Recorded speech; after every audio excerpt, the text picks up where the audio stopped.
Hey everyone, welcome to this special discussion panel centered around the Oscars this year. More specifically, the features and shorts for the animated nominees for the Oscars this year. So, in terms of the features, this year's nominees are Encanto, Flea, Luca, The Mitchells vs. the Machines, and Raya and the Last Dragon.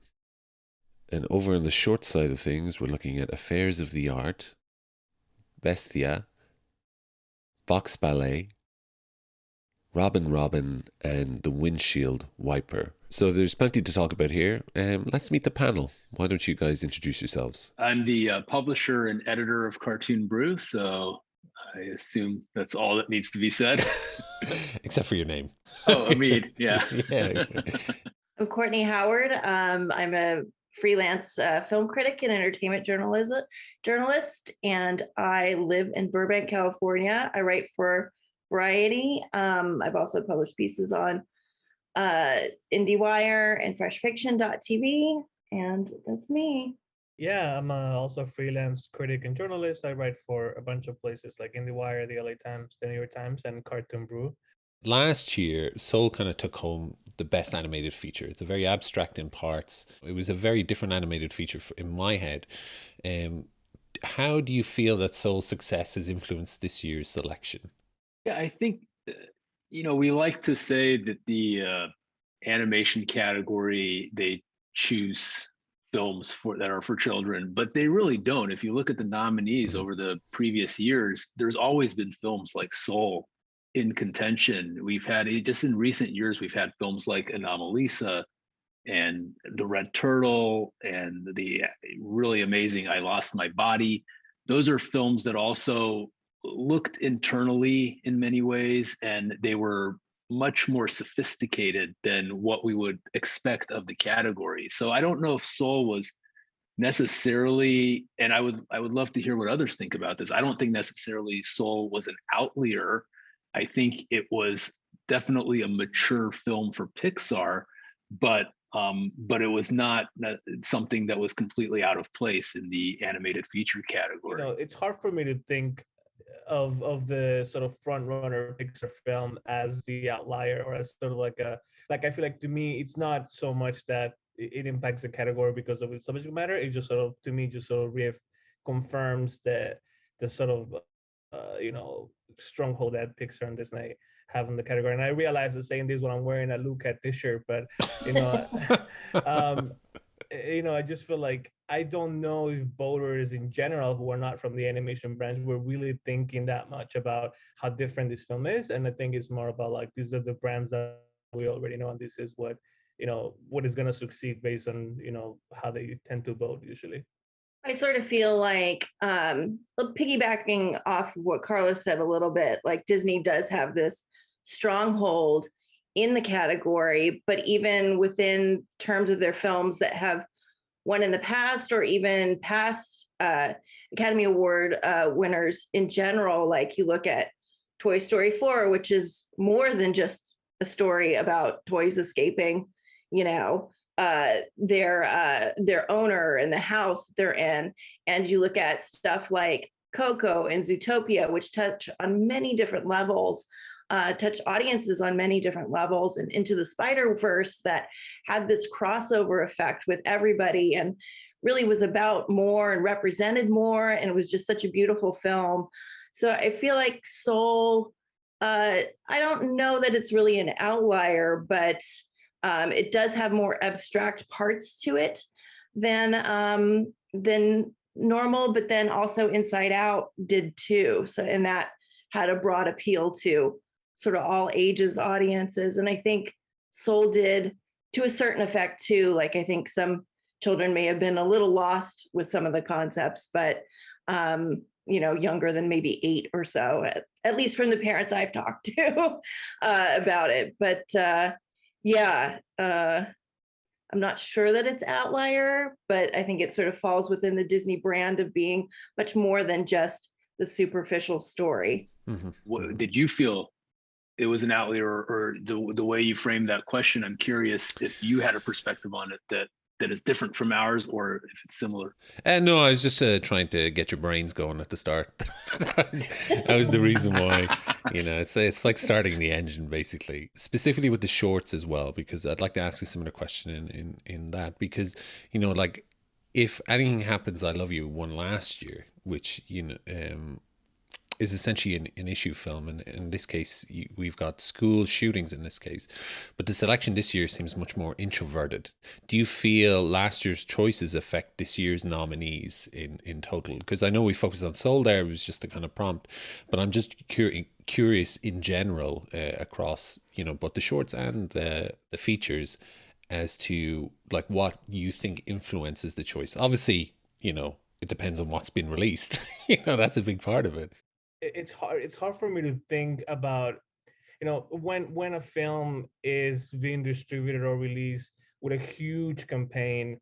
It's hard for me to think of the film in it and its merits, alone. Like for example, something like you mentioned, If Anything Happens, I Love You was released by Netflix, and so that to me almost superimposes the real sort of like perception of the viewer, right? Because I think there are other films that are more interesting, but they're like smaller releases by independent animators, and so the issue-driven film rises up not only because it's issue driven, but because it's being released by this big machinery behind it, right? So it's hard for me to detach the two things when it comes to something like Soul. Like last year for me, the outlier thematically and artistically was Wolfwalkers. That film was doing much more interesting things in terms of like the ideas it was doing with, like environmental disaster, and the relationship with a father and a daughter that touches very dark moments, and just visually is just so much more interesting. And even that film, for Cartoon Saloon was released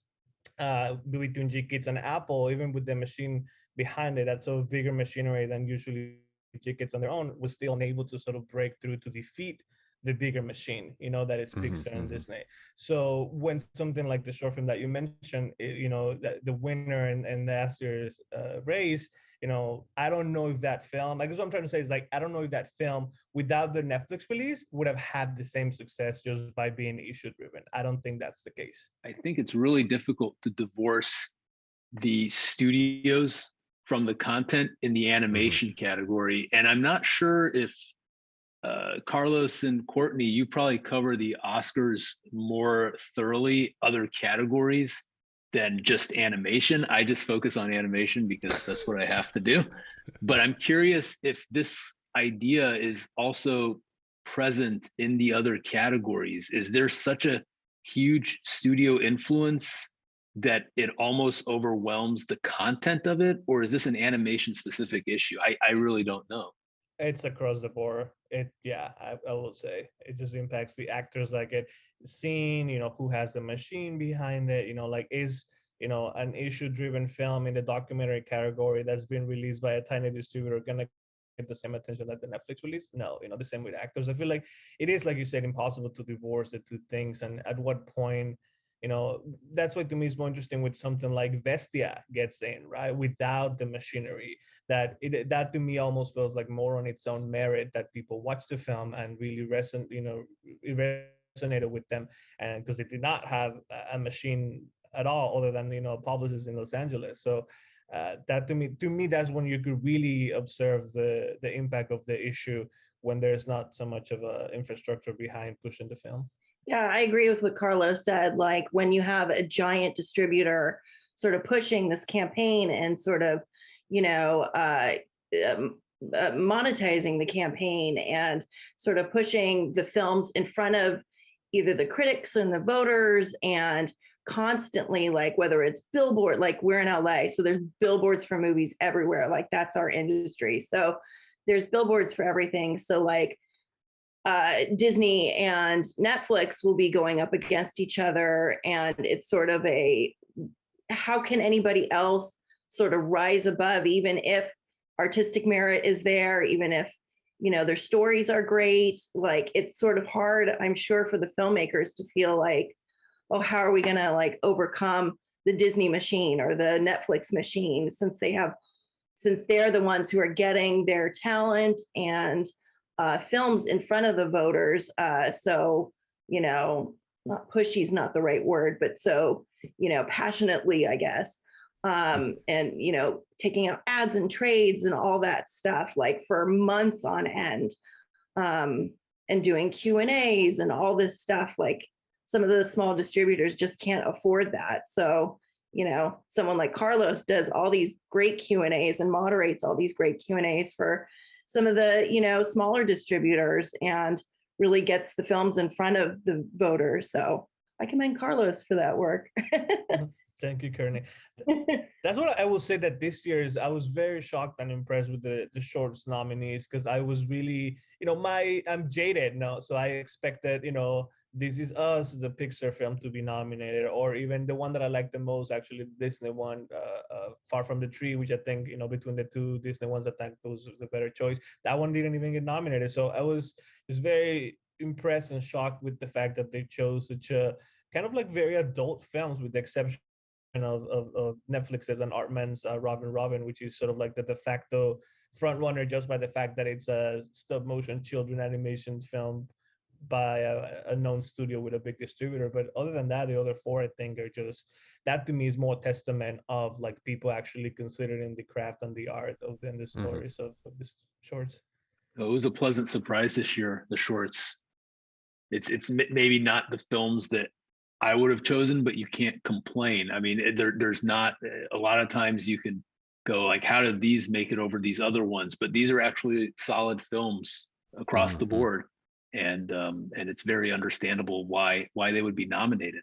And it's nice to see that there's some diversity in them. Yeah, like when I talked to the directors of Bestia for Cartoon Brew, when they were telling me that when the nominations were announced, they thought that only one of the small sort of like more adult shorts will get in. So when they hear the name of Affairs of the Art being called, they assumed that they were out, because they felt that it was either Affairs of the Art or them. And so they were very shocked to see that they got in Affairs of the Art plus Bugs Ballet and and the Windshield Wiper. So yeah, I'm just I like you said, I mean, I feel like there were other ones that are like a little more, like Step Into the River or The Musician, but I still think the choices were really great. Yeah, I think the shorts category was really interesting to take a look at and see, like, they all have some very interesting protagonists behind them. Like, I don't think we would get a feature length animated film with a middle-aged, middle-class protagonist in them. So I thought that was pretty interesting. But they're so different in feel. They all have emotion to them and all have passion to them, for sure. But it was very interesting, the selection. And like Carlos, I was also surprised that none of the Disney films were included in there. And I also loved Far From the Tree. That would have been my pick, but I just assumed Us Again was in there. And so when I was looking at the list, I was like, was Us Again nominated? And then it wasn't. So I was a little surprised, just because I thought that would be the one, because they were sort of pushing that. So but I loved all the shorts that I watched. I do wonder that to me is what there might have been some influence between the features and the shorts. I feel like maybe since Disney Pixar got 3 features nominated, so heavy-handed on their side, maybe voters felt to like go in a different direction on the shorts. I don't know if they're thinking this way, but to me that feels like almost like like a balance thing, of like they have 3 features out of the 5. Then maybe they don't need to also sort of like dominate the shorts category, which, it's happening all the times that they win both. But, I'm glad that perhaps maybe they're thinking in those terms, some of them at least.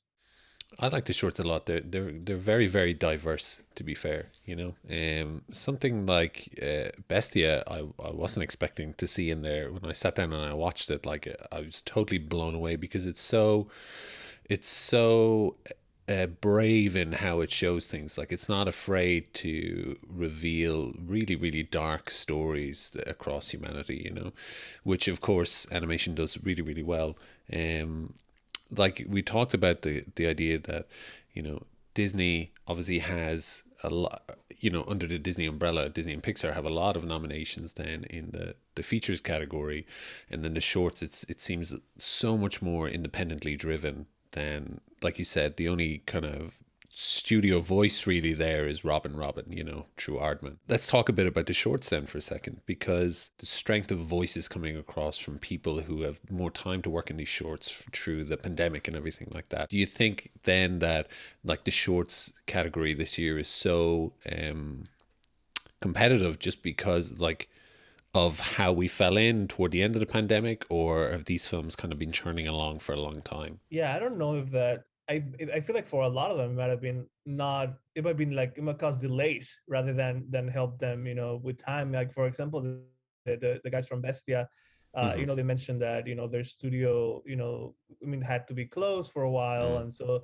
then eventually only one of them could be working, animating the figures. And for something like stop motion that's already so painstaking and meticulous, losing time or not being able to have your team with you to help you.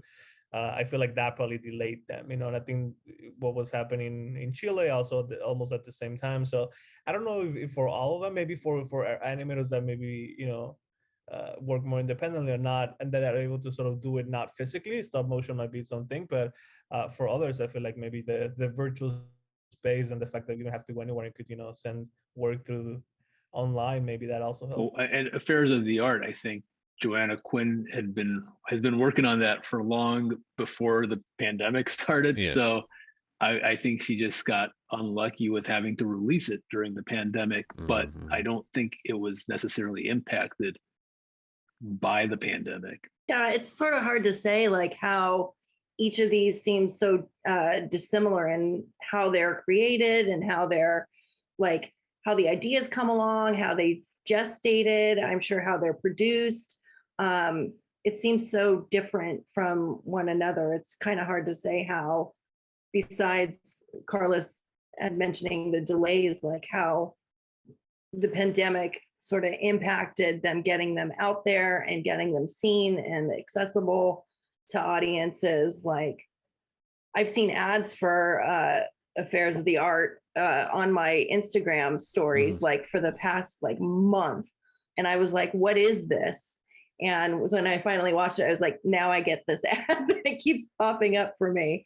But yeah, it's interesting how the pandemic sort of affected things or didn't affect things. I feel like the release was probably affected by a lot of them. I think that in terms of production, we might be a couple years out from seeing actually what got made during 2020, because these films take so long that maybe some folks actually started something during the pandemic that's still in the process of being made. So I feel like for some of these that were, in the final stages before the pandemic, maybe the release not being able to go to festivals, not being sort of like, a lot of these people didn't get to go to Annecy to show their work and to have meetings, and everything happened online. And how do you make those connections when everything has to be virtual? So I feel like maybe the release was probably more affected for some of this than the actual production. Cool. Well, let's switch gears a bit then. Obviously part of the appeal of animation is, being able to work in multiple different types of style, whatever methodology suits your narrative, basically. And what I noticed across these features is that they really had a great, complex mix of different design styles. It's not really a homogenous approach. Like I think I said, 2D graphics in something like Mitchell's versus the Machine, supplementing the kind of 3D layers. Live action footage mixed into Flea. You've got that Wayang Kulit shadow puppetry that's happening in Araya. It is kind of this interesting mix of different mediums to help tell a story. Do you think that kind of represents a broader trend across modern animation? As long as it serves the story, I think it's a wonderful technique to use. It really adds texture and sort of a flavor to the sort of feeling of the film, and sort of, augmenting what's already there in your primary sort of method of your primary medium or whatever of delivery. So like when you see stuff like the 2D stuff in Mitchell's versus the Machine, you go, hey, that's interesting. Or the shadow puppetry in Raya, it's like, oh, wow, like that's amazing. And it really opens up your world to these different emerging styles. And I feel like that's been around for a little while. Like we've noticed it in some other films. but it seems more prominent in these releases. So even maybe 4 years down the line, we'll see even more of it. But I think it's good. Even live action sort of does that, where sometimes it'll switch from a live action film, like just off the top of my head, like Krampus had a big animated sequence in it. So I think it's a wonderful technique for storytellers. I feel like the trend that I've noticed to me that's has been fascinating for a while is this decision in 3D animation, computer animation. Well, I guess most of it is on computer animation, but anyway, in 3D animation, the sort of decision to use 2D as a representation of the past. I feel like that's what's even used a lot. Like in Raya, Bibo, the Netflix film about Cuba, has the sequences in the past that are done in 2D. Turning Red has also like this sort of like passage of like the past legends that's also done in like 2D. So I feel like it's almost been used to differentiate with the time periods, and 2D. It's almost kind of sad that it's always used to represent like something outdated or gone. But I feel like that's the trend that I've seen, to sort of distinct between the past and the present, between legend and reality. The reality is the 3D, the CG animation, and the past and these passages of like mythic moments are told using 2D animation. So that's a trend that I've noticed in a lot of films recently. Yeah, and that's a really interesting point, Carlos. I hadn't considered that, but it is kind of sad that 2D is is how we represent the past. I mean, it makes sense when you think about it. And I think what I would say for this is that simply it's a matter of how you do it. The technique, like it's really irrelevant to me how you get to it. But if it's right for the story, then it's great. And if it's not, then you shouldn't be doing it. I think, for example, in Mitchell's, I thought some of the 2D graphics on top were kind of redundant. There was a scene where like Katie Mitchell at the beginning of the film where she's sad and she's walking away with like her computer under her arm, and there's like a heart breaking, right? And it's kind of like, yeah, we understand that we're watching the film, right? There was no need it didn't add anything more to my understanding of what she was feeling at the moment. And then she's happy like a scene later, and then the heart comes back together again. And it's like, yes, that was just expressed in the performance of the character. Why did the element that was added on top should have actually given us something beyond what she was feeling, because that was already emoted through the character.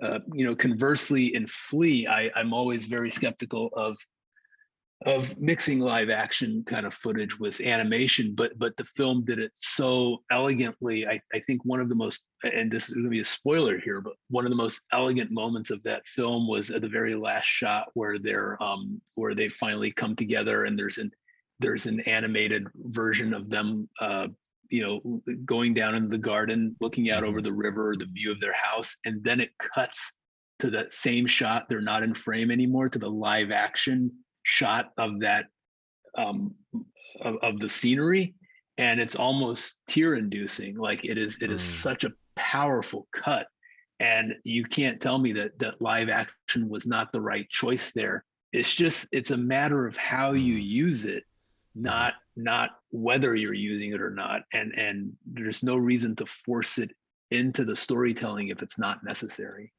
Even in Flea, there is, even within the 2D animation in Flea, there are different aesthetics, right? Like the moments which his memories that are more blurry or fuzzy or more traumatic are done in this very scratchy sort of freehand animation. And I remember talking to the animation director of Flea, and he said that they hire a different team entirely to be in charge of those sections, just to sort of differentiate aesthetic, and to like really represent something different than the 2D that it's throughout most of the film.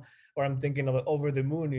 I don't love that movie, but there's the segment in 2D that Glenn Keane, he directed the whole film, but that segment to me, the sort of mythical moment that's very hand drawn, that to me was like really the Glenn Keane part, and it was used again to represent this mythical element. So yeah, like Amid said, I feel like it depends on how you use it, and like feel like now it's been this mix of techniques is being used to really decisively sort of differentiate something, either emotionally or in terms of a time period, like in Flea or these other films. I remember years ago I was talking to Tom Moore, and he talked about the idea of when photography came out painting splintered into all these different art forms. You know, they became much more experimental in their form, and you know, you've all these different kind of movements happening around the same time, like impressionism and all this stuff, because it kind of went away from capturing reality in a realist sense, you know. And he said that 2D kind of seems to have done the same thing with the kind of advent of 3D. It starts to be splintering to be much more experimental art form. At least that's what he was thinking about when he was making something like Wolfwalkers. Whereas you see Flea is, you know, obviously animated as that kind of 2D animation, whereas the rest are all kind of CG. But in the shorts, then you've got this huge variety of different styles of animation. You know, Affairs of the Art, traditionally animated, Bestia stop motion, Robin stop motion, Box Ballet, traditionally animated as well, and then the Windshield Wiper, which is, you know, Alberto Mielgo doing what he does best, which is like, you know, that 3D but totally graphic mix of 2D styles. And I'm curious, did that jump out to you when you were watching it? Was it something that you thought about, the kind of splintering of art styles, or you just kind of took each film as they were and just kind of absorbed it?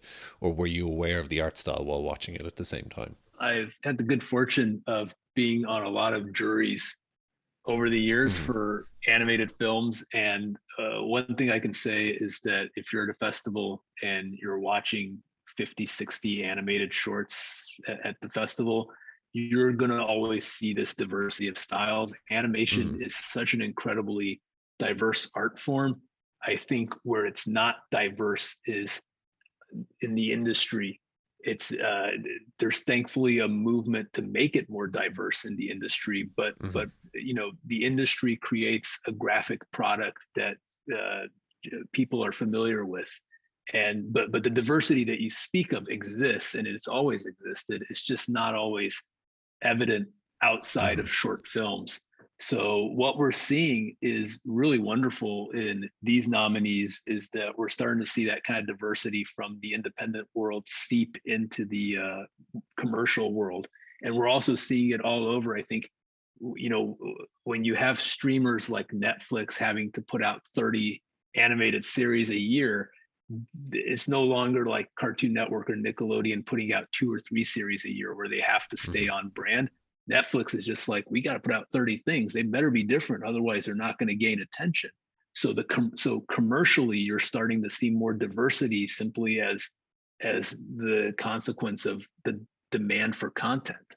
Yeah, I feel like even, you know, like Amid said, I always find it very, one of my big frustrations with, you know, some of the studio animated features, CG features, is how alike the character design looks to me, at least to my eye. Like, I know that there's probably significant differences, but like, you know, there's even memes about how some of the male protagonists in like these films look exactly the same, you know, like Arthur Christmas looks the same as the guy from On War, you know, like there's like this very sort of like homogenous look to character design in a lot of these films, you know, that almost feels like copy paste, and that loses some of that, you know, identity that it's possible in independent and shorts, you know. But that's what I was fascinated with something like Luca, you know, that the characters, even their humans, have a specific sort of like chunkier look that, you know, is almost like a little more plastic. Like there was a definitely like a vision there in terms of like making the characters look different from other Pixar films. You know, The Matrix versus the Machine, also the character design is very unique. I feel like that's the first thing I notice usually, the character design, and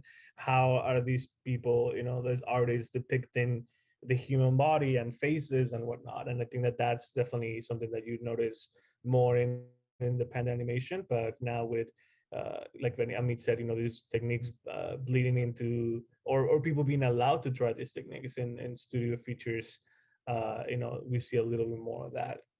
Yeah, I mean, I echo everything that you guys have said. Like the aesthetics are beautiful in each of these films and serves the story so well in each of these films. Like I can't imagine seeing like the windshield wiper in like a traditional like 2D or a traditional like 3D animation. Like that story feels so alive and so resonant in the way that it's animated and sort of realized. And, you know, same with the other films. Like I love the look of Box Ballet. I love that shading. I love the character design. I love the lighting in that. Um, and and even in affairs of the art, like the way the sketches are, the freneticism, like it really serves the characters in there. So it's nice to have that sort of aesthetic diversity and the different looks to sort of jump into, just to see, oh, these people, these animators are doing such beautiful work, these filmmakers are doing such beautiful work on their own. It's really admirable, I think. To piggyback on a point that Carlos made too, about Luca being different, I think we should give a lot of credit to both Mitchell's and Encanto for having these protagonists, women characters, who do not look like your traditional Disney princess character. There's a formula even outside the Disney princess. There's a formula for how women are depicted in American CG animation. Actually, you can see that in Raya and the Last Dragon. It's the formulas very much on display there. But both Mirabel in Encanto and Katie Mitchell in the Mitchells versus the Machine, they kind of broke the mold, and they did something. Their designs were not the conventional designs. And on the short side too, you had Affairs of the Art, where how often do you see a middle-aged woman, the woman depicted in animation? It's very rare. When you think back on it, I thought about it, I'm like, this is not very common at all. And so you had that wonderful character Beryl in there as well. Yeah, it's in it that comes again from different people coming into the studios, and the way that they're hiring now in terms of the animators. Like, I was actually last night just finished a very long piece on. I noticed that this year, the animated feature category has the most Latino nominees than any other category. Carlos Lopez Estrada is nominated as the co-director of Raya and the Last Dragon. Yvette Merino is the producer of Encanto, and she's the first Latina woman ever nominated in the category. Carlos himself was the first director of color ever in the history of the 60 animated features by Walt Disney Animation, which is kind of crazy to think that he was the first ever. And then, Phil Lord, the producer of The Mitchells, he's Cuban American, and all three of them have been sort of like very vocal about representation and bringing in new people. There's Lindsay Olivares, who's Mexican American, and she's the production designer and character designer for Mitchells. Guillermo Martinez is the head of story at Mitchells, and like a lot of people, they're also bringing in other talent with them when they get hired. Carlos being hired was kind of like out of that fit choice. He directed live action before. He had some music videos with some animation in them, but wasn't someone that sort of like was bred into the animation pipeline from the start. Like the music videos and spoken word and all these other things, and by bringing him in with the other projects developing, I feel like that's an interesting choice. So I do think that this the sort of influx of new talent that perhaps weren't sort of groomed within the studio for many years to have this style, or might sort of benefit the different techniques and the different sort of stories being told now. Sort of like hiring from outside and seeing what these people can bring into the set established aesthetic of the studio. That's cool to think about, actually. I hadn't even noticed that myself. I was even talking to them. It's interesting to think that kind of, representation is obviously a very important thing. And it is very much on display across all these animated works.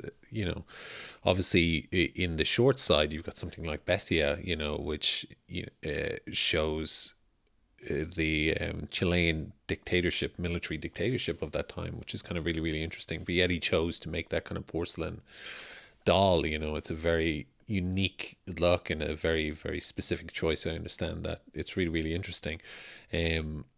Something that really popped out to me when I was looking at all these features is this, idea of, in the narrative, of the outsider that kind of crops up across multiple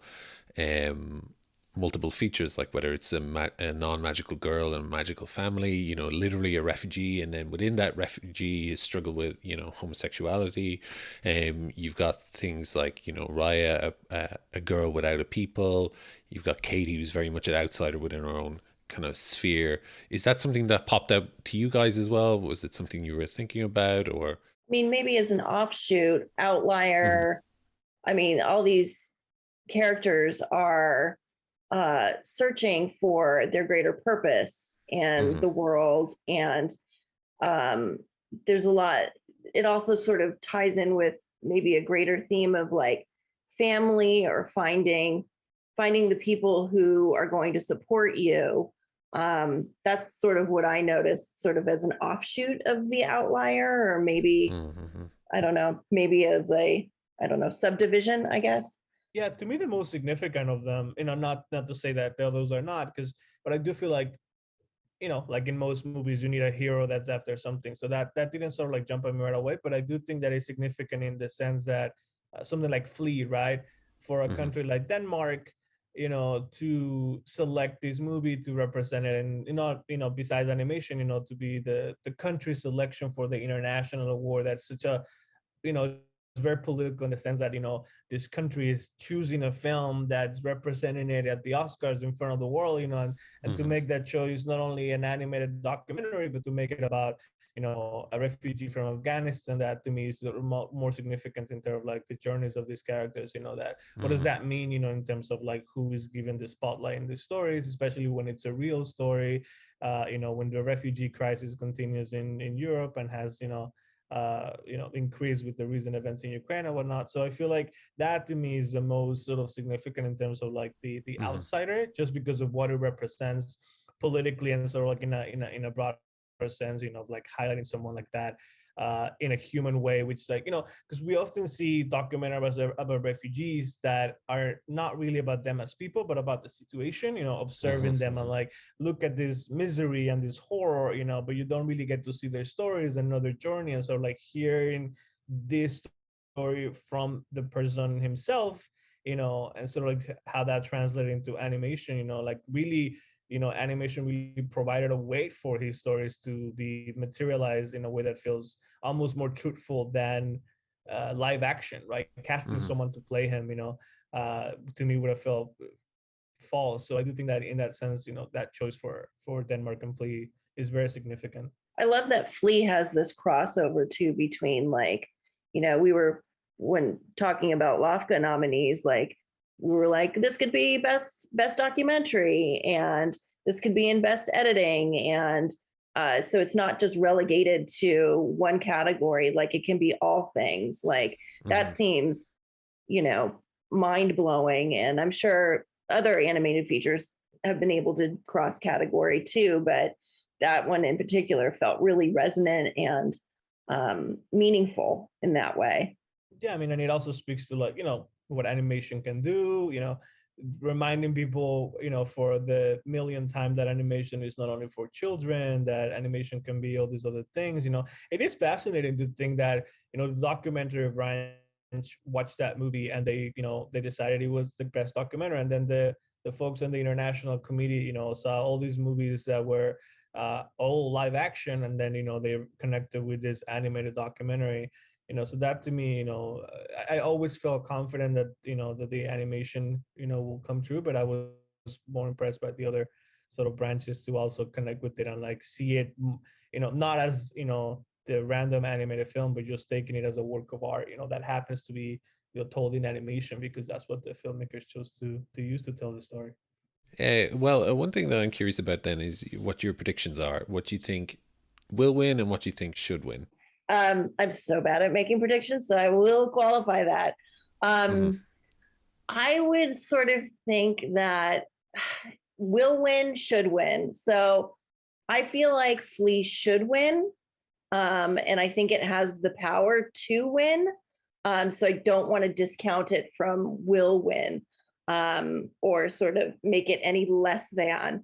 But I think what will win is probably Encanto, because it has such a huge, it's got the Disney machine behind it. It's been in front of people for months now. There's been tons of lead up to it. They have the soundtrack going on top 40 radio, so that adds more in. Those songs are bops. Kids are singing them. They will never go out of like people's heads. So I feel like it's ever present in the minds of not just voters with kids, but voters, on the whole. Like there's still Encanto, I believe there's still Encanto billboards all around too. So, and there's ads. And so I think that's really prominent. I'd also want to add that I think the story is also really great. I think it's resonating with a lot of people too. The generational trauma, the feeling like you're not enough for your family, the pressure, everything that the characters talk about. I feel like, even though I'm a white middle-aged woman, I still feel like some of those, conflicts in the movie, the familial conflicts really resonated with me. Like the older sister, like feeling the pressure to be perfect all the time, like all that stuff is really resonating with people. And I think that having no villain is a great thing for that story, and understanding that, all of these different things are working just so well with Encanto. So. And what about the shorts, do you think? Oh, shorts. Shorts, that's difficult. So should win, will win. Also same qualifier. I don't think anything is less than. Bestia was great, and that won the Annie, so I'm thinking maybe that will be the winner. I loved Box Ballet. That's my favorite in the category. So should win. I don't know. It's really hard to say because all of these were so resonant in their own ways. I took something from all of each of these films. At first, I was a little trepidatious, but they all really wound up working so well. So that category is a little harder to, every year for me, that category is harder for me to predict. I would say on the feature side, what should win to me is Flea. It's almost, it almost shouldn't be up there with the other films. It's really in a league of its own in terms of the emotional complexity of the storytelling, in terms of just the effect that the film has on you. It's almost impossible to it's like putting LeBron James on a basketball court with 6-year-olds. There's no comparison between these films, right? So Flea should win. What is gonna win is, like Courtney said, it's almost certainly going to be Encanto. And I will say this, Encanto, I think, is one of the best Disney films I've seen in a long time. I loved it. And this is part of the problem with this category, is that in the years when there is a legitimate Disney film that deserves to win, all the other years that they won just randomly, Disney or Pixar wins every year almost by default, it devalues the award. Because if you're always giving it the same studio, regardless of the quality of their film, then you can't really recognize Encanto for what it is, which is, it is one of the best Disney films. It held together, and everything worked beautifully on that. On the short side, I think the cynic in me says Robin Robbins going to win. That feels like what the Academy might choose. I wasn't a big fan of the film's forced charm. It didn't really feel charming to me. It felt very calculated, the charm. So I wasn't a fan of that film, but that might win. But also Box Ballet might have won if not for everything that's happening in Russia right now. I don't know if Academy voters are going to want to reward a Russian film. That's just the reality of the politics behind it. But there's a reason it was nominated, because it appeals to Academy voters, and that might have had a shot in another year to win. I don't think it's going to win though this year. What should win, in my opinion, in the shorts is Affairs of the Art. This is just, it's candy for the eyes. If you like hand-drawn animation, it's one of the most beautiful hand-drawn films I've seen in years. But also it connected emotionally on and I'm not a middle-aged woman, but but it does connect emotionally. The To the middle-aged woman the in the you. Yes, I get the, it. Yeah. you can connect to a person who has passions and wants to do something creative with their life, and they have a model in their sister to follow, yet real life is also there. They have to raise a family and they have to work a 9 to 5, and it's just this crushing kind of feeling that you reach a certain point in your life and you go, what did I do with my life? I could have done been an artist. And then you try to get there, but it's almost a little bit of a lost cause, and yet the passion and the need to try is there, and that's lovely. And so it's a very there's kind of a melancholy edge to the film, but it's very relatable, even if you're not a middle-aged woman. And I thought it was, and again, it's the most beautifully drawn film I've Mm, seen in years. So I that's the one I feel should win. mhm, Um, but I think there's also the Academy voters. There is a stigma against middle-aged women in Hollywood, and it would be very interesting to see, the middle-aged men who are comprise the majority of the Academy. That's changing, thankfully, but for years it's been a bunch of middle-aged men kind of choosing. They would never go for a film like this mhm, in the mhm. past. We'll see if they've turned a new leaf. I think what will win will be probably Encanto. I am not the biggest fan of the film actually. I think it's fine. I don't really. It didn't. I think the last scene. I mean, like, I'm sure people have seen it. With the grandma. I think that's powerful to me. But the rest, just the story didn't really. I just had too many questions about the mechanics of this world, and like for me to like be to be thinking about that, just felt like I should not be thinking about this. So that one for me, I think it's okay. But I do think that it will win. It has nominations in other categories. It's the only film that has more than one nomination, beyond animated feature. Like Courtney said, is so ubiquitous in pop culture in general. The voters that haven't seen the films are gonna ask their grandchildren or their children, which movie they like, and they're probably gonna say Encanto. I'm holding out hope that Mitchell's might somehow win. That's the only other one that I feel like could have a shot at it, beat an Encanto, and that to me, you know, will be better. What should win? It's definitely Flea. That will be my top choice. And then from the Disney films, I really, really love Luca. I feel like that's the one that got the short end of the stick this season in terms of people sort of considering a minor Pixar film or dismissing it as something not great. And to me, it just really worked and was very unique and different. But Flea, I think, is just such a standout that it feels unfair that it has to compete with this with 4 films that are aimed at younger audiences that are made by big studios. So that feels unfair. And on the shorts, again, I'm jaded, so I do think that they're probably gonna go with Robin, which in any other year I feel like Artman wouldn't be sort of like the big bad big studio, but this year they have Netflix behind them, so it just feels sort of like the one that's been more seen, and it's also the one that's aimed at younger audiences. Out of the 5 nominees, what should win for me would be Vestia. I just feel like this the motion was so incredibly done, and this the dark chapter that it touches on, even if you don't know who this woman is, because I didn't know, this is based on a real woman.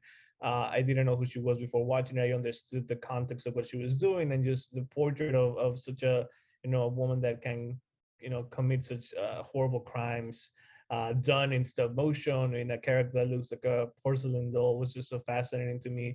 And the precedent for me would be something like Bear Story, another Chilean film winning a few years ago, defeating the Pixar film and sort of like more well-known films. But again, that one was perhaps a little more accessible than something like Vestia that has some scenes that are just very, sort of adult. Uh, but I'm hoping that they go with something that is not the obvious choice. If I think about the shorts first, I think like to me, I really, because I love the idea of how many like independent animated features sorry, shorts have been kind of looked at here, like the diversity in that category, that they'd hopefully lean away from the like you said, the kind of jaded obvious choice of Robin, which is it's a nice short film, don't get me wrong, but I think that it's definitely, in terms of a narrative that resonates with me personally, it's further down the list.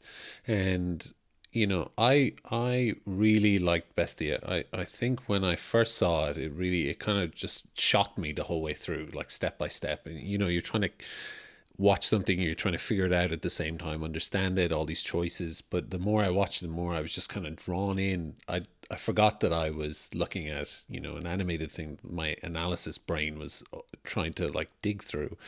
Um, but I think I would like to see that win.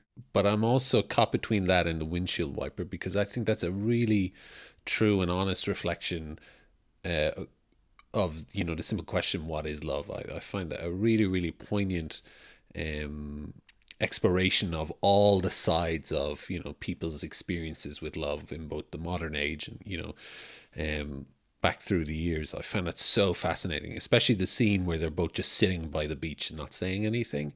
That felt like a goodbye of love. And I really, really found that. I'd like to see that win. Probably what will win, like you said, is Robin Robin. But I really, really hope they choose one. Just one of the others would be amazing, because they were all really stand out. In terms of the features, you're totally right about Flea. Like, that was very, very impactful.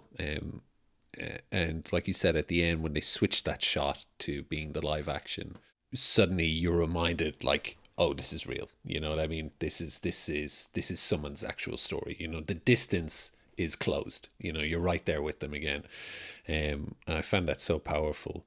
But probably Encanto will win. Now, I loved Encanto, really, really, truly loved it, and I've watched it many times, and I find it so rewarding each time I rewatch it. Like, it's so worthwhile to rewatch. They put so much into that house and that space, in that kind of theatrical mystery, musical mystery. I really, really like that. So I'd say I'd like to see Flea, but I think Encanto. I would love to see either the windshield wiper or Bestia win, but I'd probably Robin Robin. That's my long-winded answer to that question. Yeah. Oh, yeah. I'm the moderator. Sorry. I have to ask. I was expecting you to ask me a question again. Well, thanks so much for your time, guys. Thank you. Okay, take care, everyone. Bye Bye. bye. Have a good day, guys. All right, guys. Thank you for having me. Bye bye. Thank you so much for your time.